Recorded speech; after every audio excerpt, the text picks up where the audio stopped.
So now I'm here with Jermaine, and Jermaine, please introduce yourself and tell us what you do with the board. All right, how you doing, Scott? I'm Jermaine Stanley, and I am the Director of Outreach and Professional Development here with ISACA GWDC. My role is to be that person that's outreaching to the business community through various channels, whether it's sponsorships or events at GWC conferences.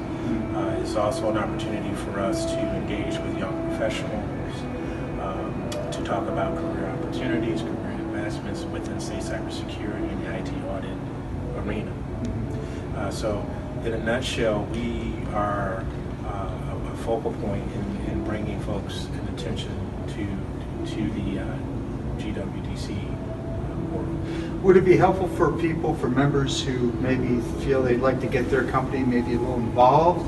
Should they talk to you about that? Is that something to connect with those companies? Or? Oh, absolutely. We're always looking for ways to bring additional content and learning opportunities to our chapter members. And I don't know if this has been mentioned by some of our other colleagues, we're about 3,200 active members.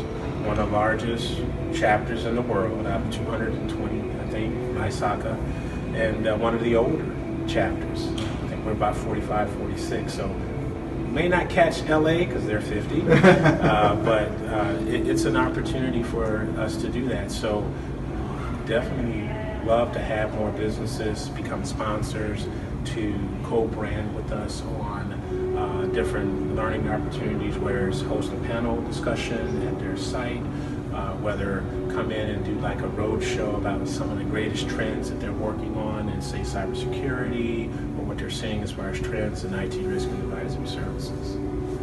So now you've represented the chapter at other conferences, haven't you? I have. Where were they? Oh, the biggest one most recently was at the Leadership Conference back in October of last year in Chicago.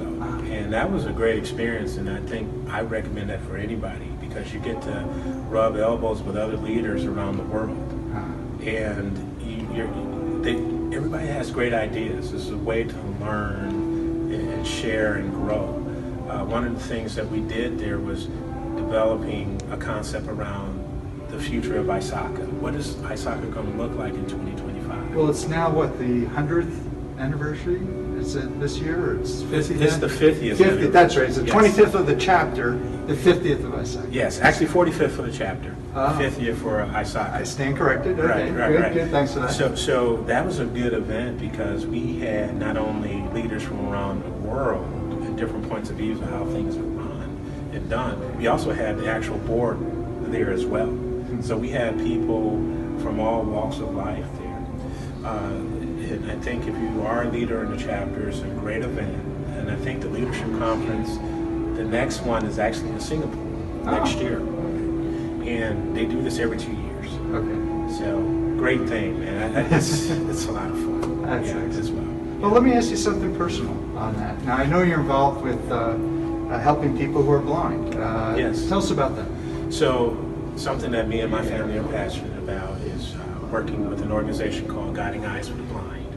And that organization is meant to help those who are challenged with blindness, as well as visually impairments, that allow them to be more mobile and successful in life.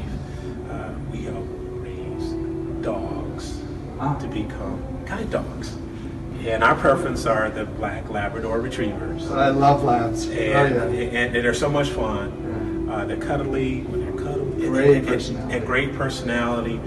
They're treat driven, so if you got a treat, you hold what I call the magic beans. They are your friend for life. This is our second puppy. Our first was Shade, and she's gone through the program. She's full grown. And it's like sending your kid off to college, because we get them for about a year and a half. And then we take them up for what they call infra training, or IFT, in upstate, or not upstate, but north of New York City. And that allows them to be evaluated for entry into the full program, where they will be then run through another 4 to 5 months of intensive training with a harness, and then eventually they get paired with a person. Right? So when we saw Shade last, full grown, it's like I don't recognize my own child because they're like a part of your family for a very long time. You keep them for 15 to 16 months. So our latest dog, her name is Celine, and we thought it would be tough to get over Shade because she was our first. Right. But actually, understanding that you're helping someone else is where you get, that's the trade-off from the emotional collateral, if you want to call it that. But Celine has been great. She's a joy. I miss her right now. I'm thinking about her. But I would recommend that anybody who enjoys giving back and enjoys dogs, Guiding Eyes for the Blind, or any similar organization that are out there to help others, whether it's companion dogs and things like that from post-war, post-traumatic situations, it's a good thing to do. You know, I have a heart for elephants, and so we're involved that way. But the dogs, the working dogs, I've seen them and how they really are allow someone to get out into society. So, but thank you for putting your time into that. I really appreciate it. And thanks for talking to us. It's always fun. Thank There we you. go. All right.